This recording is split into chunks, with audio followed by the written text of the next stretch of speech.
So here's a simple way to think about it. Instead of thinking of anger as violence, aggression, bad, think about it as raw energy, raw emotional energy. Because, when you feel anger, when we feel it in our whole mind body. It is very powerful. And it's very powerful because it is that rawness to it. Like we feel like in the moment, we feel very much alive. We feel incredibly charged up. It's raw, powerful emotion. But that can be transmuted, that can be channeled, that can be diverted into more creative ways of being. So we want to use that energy for higher purposes, put it to work for us. Hello, everyone. Welcome back to Soul Sessions. I am Deborah Maldonado, And I'm Dr. Rob. and today we're diving into a topic that burns in all of us, and that is anger, continuing our series on emotions. And for most of us, is a feeling we'd rather push away, hide, or control. And we were taught that anger makes us unlovable, dangerous, or even out of control. But what if anger isn't the enemy? We think of something else. What if beneath the heat of anger, there's a forgotten ally waiting to be heard? And so in Jungian psychology, every emotion has a purpose, even the ones we bury deep in the shadow. And anger is one of the most misunderstood, suppressed, and it turns against us, leaking out resentment and self sabotage. But faced consciously, anger reveals something more powerful: the warrior within us, the protector of our truth. And as we go on today, we're going to show how the deeper truth is you're not your anger. Like waves rising and falling in the ocean, anger appears in its vastness of who you are, but does not define you. Today, we'll explore anger and how to uncover the wisdom it carries and how to reclaim it as a force of clarity, courage, and even love. I Beautiful. know this is going to be a juicy one, as always. That's right. So why do we fear anger? First of all, like why is it like the toxic emotion that people tend to look at it as? Yeah, because it can be very destructive, of course. Hmm. It can destroy relationships, it can destroy families, it can destroy your own life. So there's a taboo against it of going. Like when we're kids and we're angry, we get punished early on. That's right. And it's almost like, we're born as intact with this animal nature, and society has to socialize us. And part of that socialization is you have to control your emotions and your anger. You can't express it whenever you feel angry and lash out. So there's some common sense elements to it. But what happens is we forget that the anger doesn't go anywhere. What happens when we repress anger, it goes into the unconscious, or what Jung called the shadow. And it's not going anywhere until you're able to really deal with it and process it. So a lot of people are walking around with powder kegs in their psyche Hmm. from all that repressed anger. I remember when we first met. I remember this woman was mad at me. One of my clients. It was a misunderstanding, but I was so upset over this person being so angry at me. And you said, "Deb, that's your anger."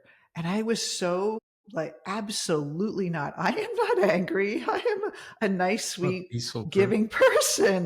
I didn't even want to accept or think of myself as being angry. And when I was able to approach it, I realized, wow. And so, like you said, that powder keg, most of this is not conscious. And I think a lot of people that are in the coaching or therapy or the helping field of service industry, we are serving people. We have to be nice and we can't blow up, and we stuff a lot. And maybe that's the reason why we seek personal growth, because we want to deal with what's not happening. And the one thing we don't face is the anger Yeah. sometimes. Yeah. So let's go back to the basics. Anger has an evolutionary root, of course. Hmm. It wouldn't be here if it didn't serve us for some purpose. So there are three general areas that it serves. One is that it protects boundaries. So have you ever experienced this? Somebody makes you angry and you don't even know why. It's that you're sensing that they're overstepping your boundaries, boundary violation. And your mind is trying to tell you something's happening here that shouldn't be happening. Well, in a tiny sense, a practical way to think about it is imagine, remember back in the day before Uber? I don't know if people listen, remember way back then, but Was we'd there a always time look before? for, do you remember looking for someone to drive you to the airport, right? Because you don't want to leave your car there for a week or two, a long weekend and pay all that price. So you get the friend that says, could you drive me to the airport? And it's at the most inconvenient time, but you don't want to say no. And you do it. But the whole time you're holding this resentment, and it's kind of anger light. I call resentment and frustration. And we just feel it. And it's just like you said, we are afraid to say no. And then we get mad. And then we're mad at ourselves and at them for doing this, even though we agreed to, because we're afraid to speak up and keep our boundaries. And we always say, if you don't communicate your boundaries, you don't have there are no boundaries. So it's about communication. But we'd rather just hold it in and resent than actually ask, say no, or say I'm sorry, I can't. That's right. And is it because we're afraid of their anger, them getting angry at us? So it's kind of like tossing the anger like the hot rock around to each other. Yeah, I think it's both because let's say the socialization is to try to keep that relationship harmonious, right? Mm. That's kind of what we're taught and conditioned to think about. So be nice so they can be nice to you, right? You're thinking, well, if I give them a ride this time, they might give me a ride next time. And so it's a kind of that balance. The And you love second one that though, person too, so then you feel guilty that you're mad and you're mad at the situation, but you're still angry, and then we wanna look at, well, what is that about? Why is this situation in us arising in us? But we'll get to that later. But yeah, it doesn't disappear, and so you were saying there's yeah, different ways it shows up, and one is there's boundaries. three ways, three functions, let's say. Boundary protection, uh, cor- to correct perceived wrongs. So where Hmm, does our what sense does of that mean? justice, yeah, our sense of justice, that if somebody is getting more than their share, there's a little anger there because, hey, I'm not getting my share, or Or somebody seeing else is. someone do something harmful to another person? That's Like, right. we watch the news and we see things happening and we're, like, mad. That's unfair. That Yeah, shouldn't be happening. that's probably a good thing to feel, right? Absolutely. But of course, it's a complicated situation because many institutions like the church or politicians know how to manipulate that to rile people up and make Mhm. them angry at other groups or other situations. But that perceived wrong is one of the main functions, because if you think about the small groups, you had to navigate all the internal politics of that small group and make sure you were not overstepping boundaries, that you were doing your fair share, you were perceived as a valuable member of that tribe. So it was really important for us to develop that sensitivity to right And and then what's the 3rd one?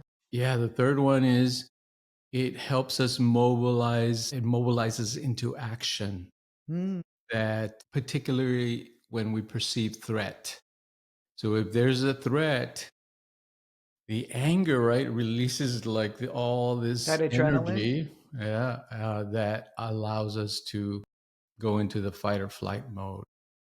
Is it that this is an old movie, but I'm mad as hell and I'm not gonna take it anymore kind of thing? Yeah, when there's a threat, it helps us jump into action. And it helps sometimes people survive, like, "I'm not gonna die." It's like it feels like almost like a conviction, but it's like that energy of anger, and we label it as anger, but it has many forms to it.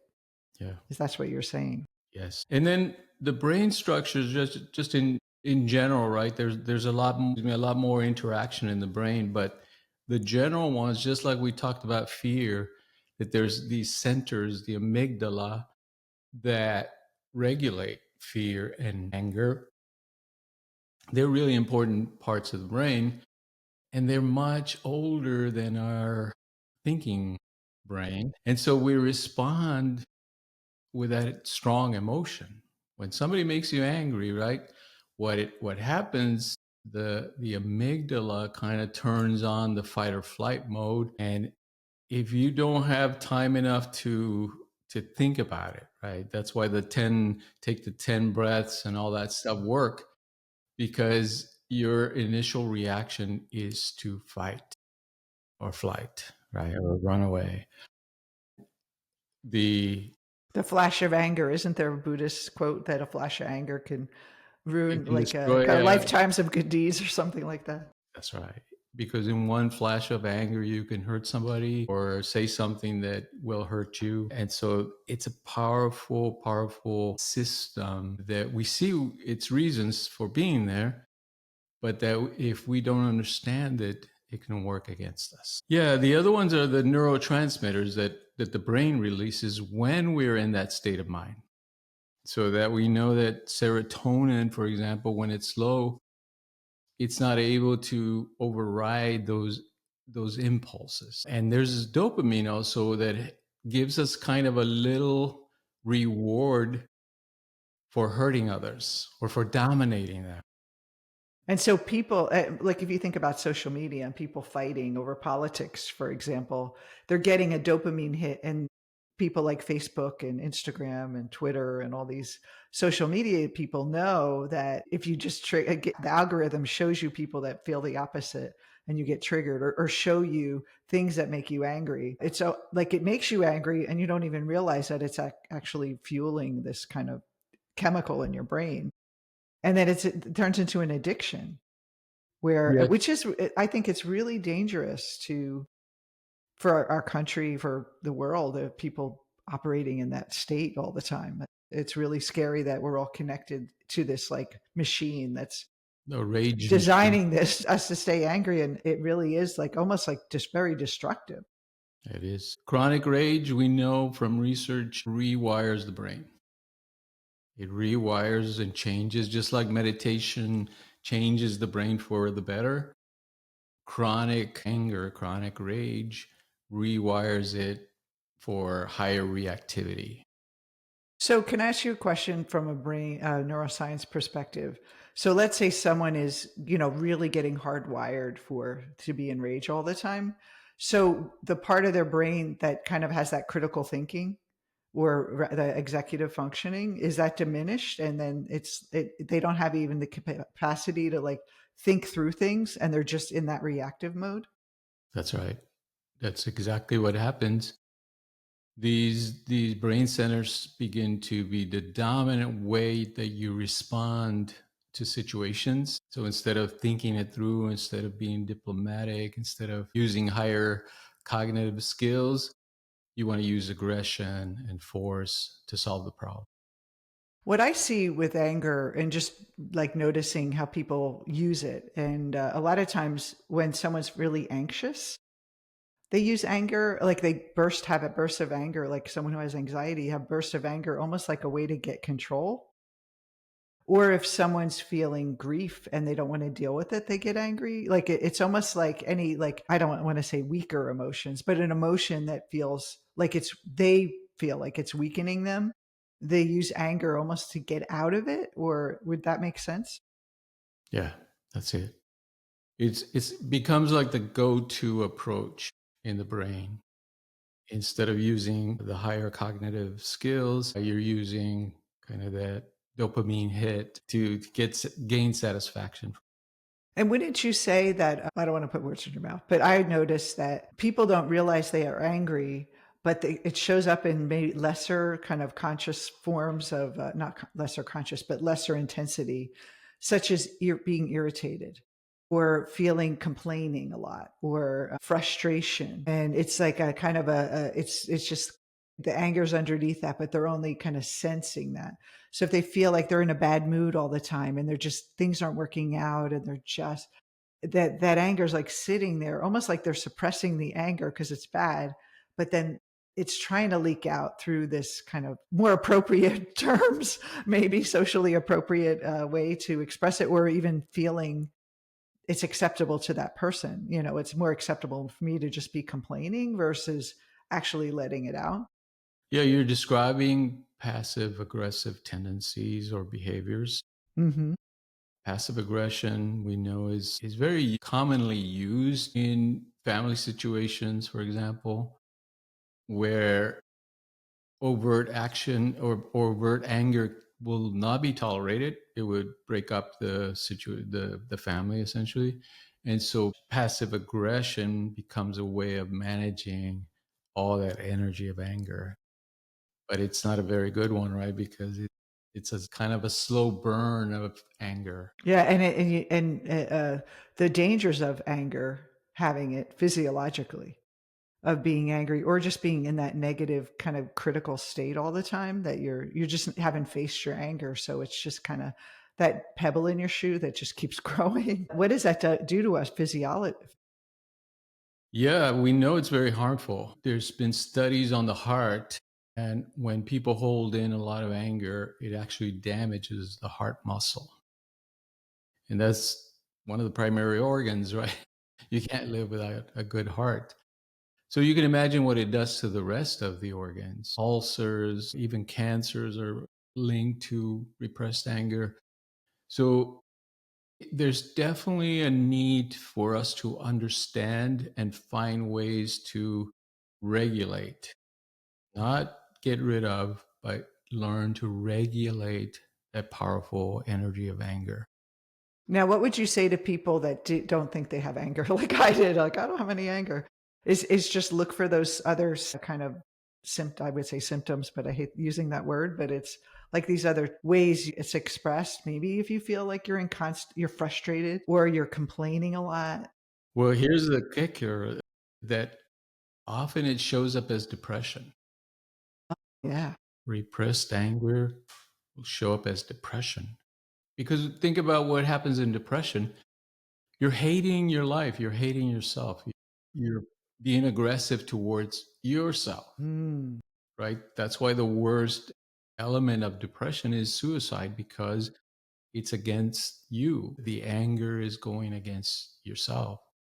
And so it's a powerful emotion, again, that if we don't find ways to regulate, to express it, to bring it to consciousness, it can do a lot of harm to us.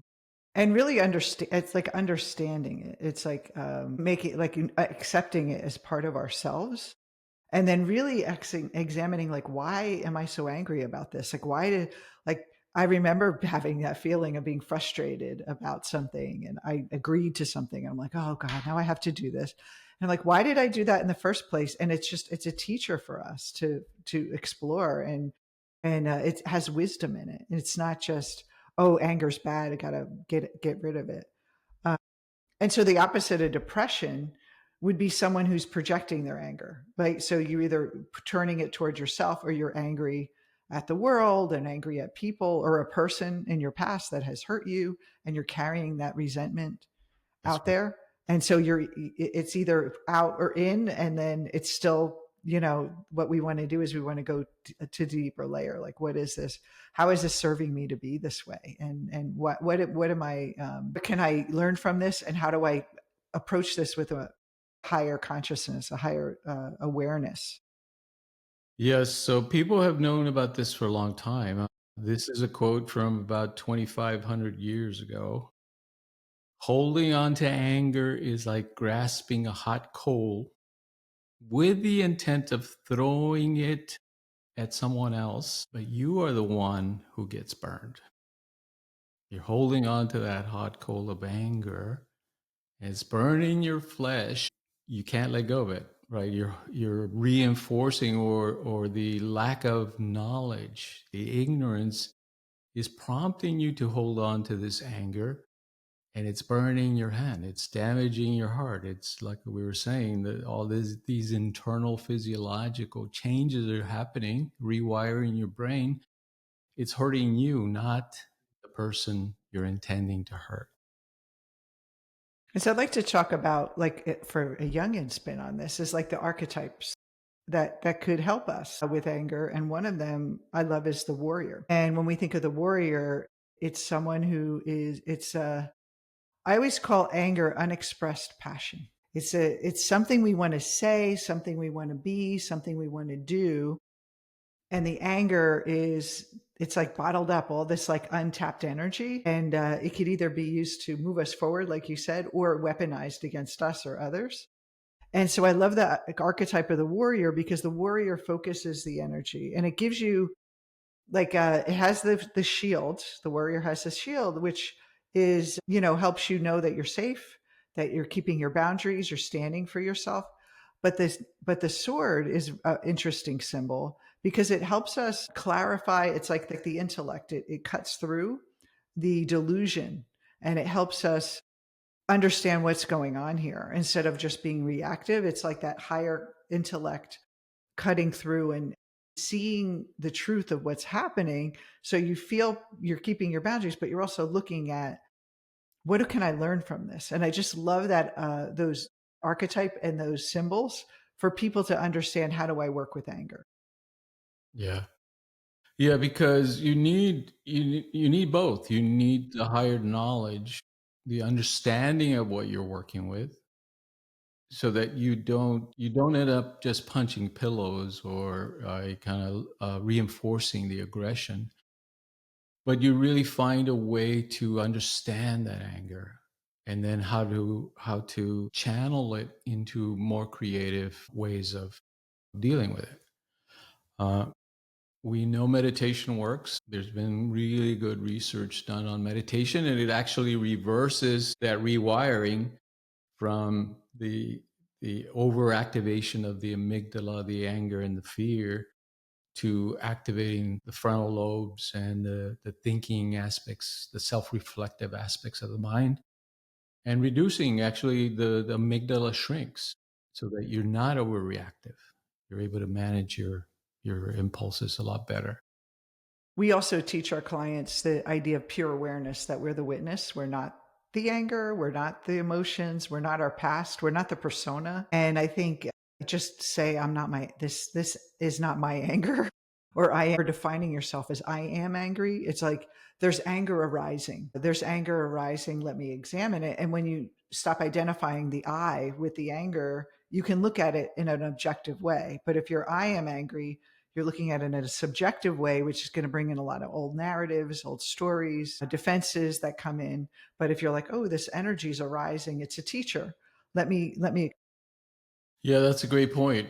Most models essentially see the individual kind of being a part of the anger, or that self the individual self is embedded in that anger response.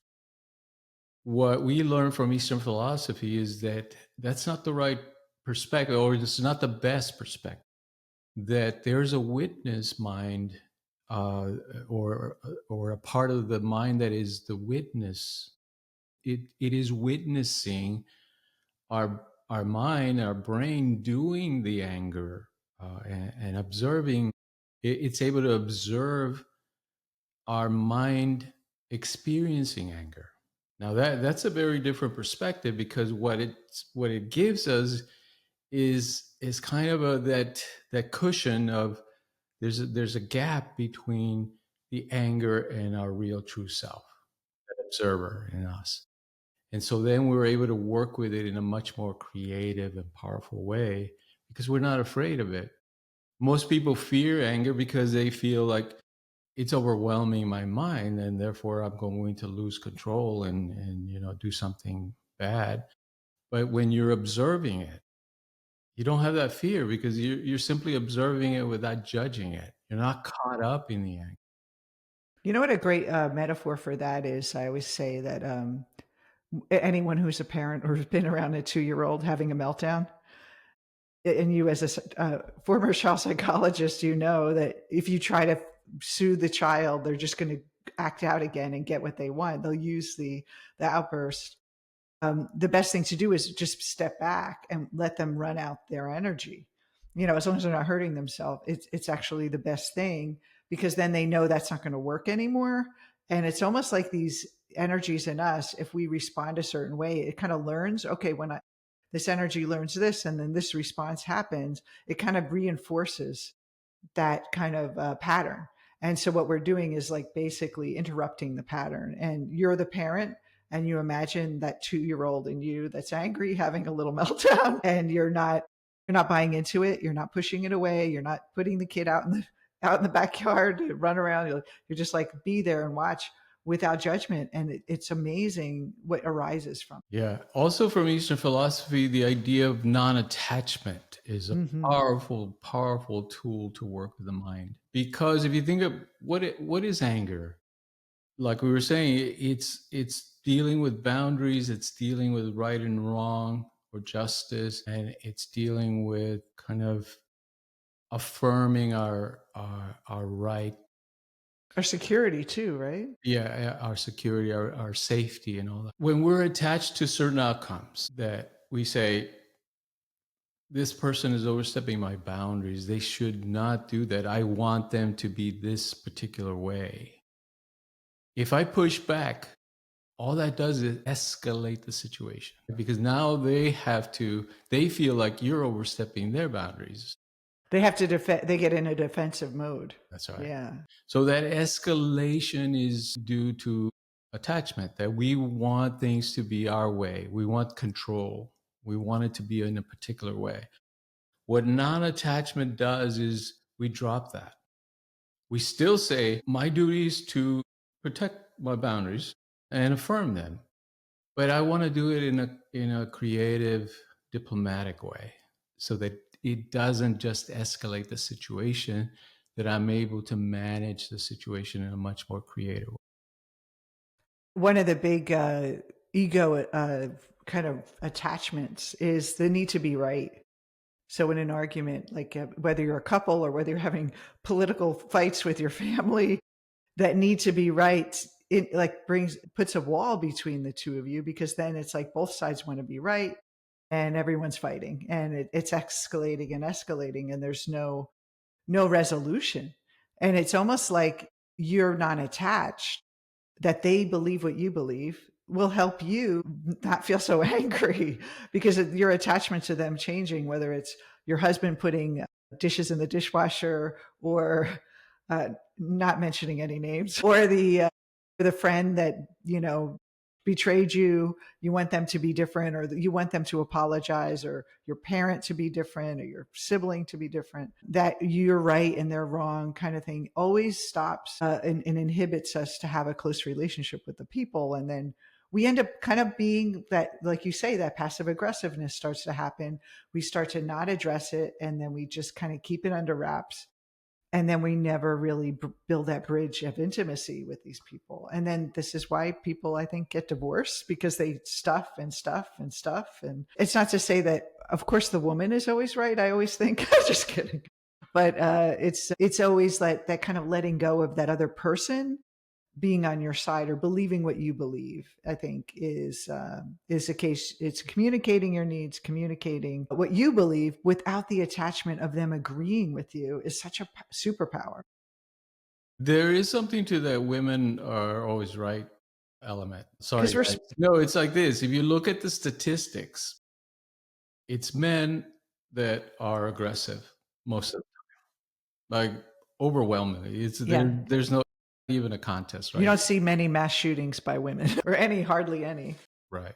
maybe one or two in the There past are 50 years. there are differences in the brain wiring and the brain structures and functions from a man and a Do you think it's from like evolutionary psychology, where the men were trained to be going out and fighting the wars and killing the beasts and, out there protecting, and the women were more about collective, agreement and making sure the community, they were more community based, and men were more, and then we just haven't really evolved that much since then. exactly. Our brains are still hardwired for that lifestyle. Hmm.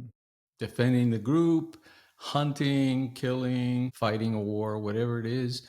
And the women were more into gathering, creating social structures, bringing up the children, and so forth. Our brains are still wired that way. And so the demands of the new culture, the new society, the technological society are very different. And so we're trying to fit into these new roles, but our old patterns are still hardwired.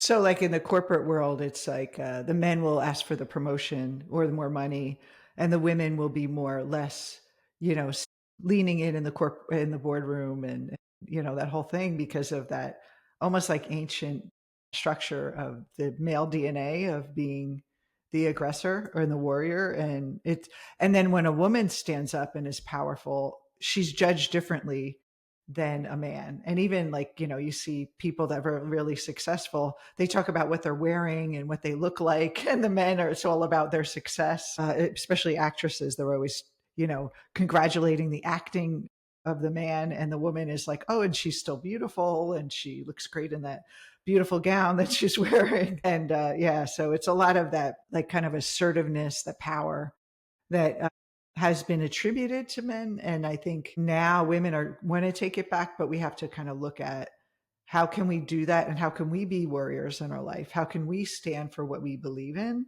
And without attachment, like cutting through. And I think I didn't realize this was going to be a women empowerment message at the end here, but I think not fighting the same way a man would fight. It's like holding our own masculine energy, our warrior in us, to speak our truth, to stand up, to be in our power. I think is really powerful. And if we're not, that's where that frustration or even depression happens because we feel that sense of powerlessness. And do you think for men, they always talk about right now that young men are experiencing in their 20s a lot of depression, suicide? Is it because they're not accessing that power? It's like they're told not to, like society is kind of, you know, Yeah, that's definitely part of it. That there are no avenues for them to express that energy, and of course it's natural energy. So what's needed is re-educating people to understand what are emotions. They're not these pathological bad things in us. On the contrary, they're really useful to us. They give us the meaning. What do these experiences that we're having, what do they mean? The is it only way because to understand them is psychology through moved emotion. toward behavior? I'm sorry to interrupt. The psychology moved toward behaviorism and cognitive behavior versus really working with emotion on a deep level. Yes, part of that, and but the biggest school right now I would say is the neuroscientific. Mm. It's really taking over, and it's seeing us as a machine, which there's nothing wrong. We love neuroscience. It's really giving us a new way of understanding the brain and the mind, but it's not the complete picture. Again, because we see that no, there are humanistic elements, there are spiritual elements to the mind that aren't explained by the neuroscience. What about those, like, I always see people with the wheels, with the labels of emotions. Like, I think it's okay for people to, like, at least that may be a first step for people to understand different emotions. But my personal opinion is that it gives a judgment on them in a way that some are good and some are high, good emotions and bad emotions, Yeah, toxic. And it's yeah. I like, mean, obviously, those are socially constructed perspectives on emotion based on morality, right? That if you ooh, see some emotions lead to good behavior, they say, well, those emotions must be higher or more evolved. that's interesting. I never thought of it that way. Yeah, but that's not necessarily true. Again, because we see they're all the emotions are aiming at giving us the meaning of experience. So we could not really understand the depths of meaning to our experience if we did not have anger. In other words, if we did not experience that aggression and that potential violence of things that we know is inherent in our human nature. It's part of us. It's part of human nature, animal nature, right? Animals have it too. It's simply that we need to understand them and learn to work with them instead of pushing them away or buying into it. So we always teach that we want to walk that fine middle path, that we're not pushing away the emotions, even the difficult ones, inviting them in and observing them, but we're also not buying into them automatically. And when you say buying into them, it really means that you're not identifying as I am angry, or we're not identifying as, I don't want to feel this. It's like dropping the ego basically. Yes, or the idea that that person made me angry, therefore they're bad. Because Oh, yeah. that's kind of the implication, right? We don't buy into it. We question it. Is that really true? Is that what is happening? And so we don't buy into it automatically. Whereas that's a tendency in people, right? That we jump to that conclusion. We don't want to jump to any conclusions.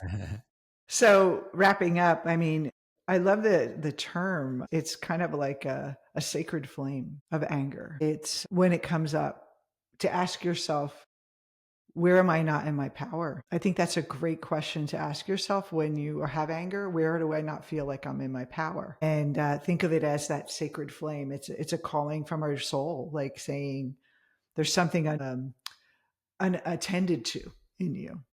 It's not a wound, it's not something broken in you. It's that the soul sees you as more powerful than your conscious mind does. And it's like, come on, girl, come on, guy. Like there's something here for you. There's a way you're operating is not at your full potential. And I really feel that it can be the catalyst for change. And it might be the one thing that changes it all. Like I think the anger is one of those core emotions that when you get there, and you get angry, really you're getting at something really deep within you that needs to shift. And when it does, it's like opens up so much in your life. So here's a simple way to think about it. Instead of thinking of anger as violence, aggression, bad, think about it as raw energy, raw emotional energy. Because, when you feel anger, when we feel it in our whole mind body. It is very powerful. And it's very powerful because it is that rawness to it. Like we feel like in the moment, we feel very much alive. We feel incredibly charged up. It's raw, powerful emotion. But that can be transmuted, that can be channeled, that can be diverted into more creative ways of being. So we want to use that energy for higher purposes, put it to work for us. All right. Well, look at your anger this week. See where that little frustration is. Look at your like need to be right with people that you're mad at and examine that. And why is it so important that I need to be right? And on a surface level, it feels like, yeah, I was right. It's rational. But like, why is it so important that they need to agree with you? And what is the threat to you that you're angry about? Like it's really a threat to your own being if they don't agree with you. And examining that, I think if we all do that this week, maybe this week will be a more joyful week for the world. So we'll continue our series on the emotions. And so don't forget to subscribe to our channel, follow us on YouTube, click the link in the corner if you're watching us on the video of YouTube. And yeah, I'm excited to continue this conversation and having us embrace all of our emotions for power. See you soon. Have a great day. Bye bye.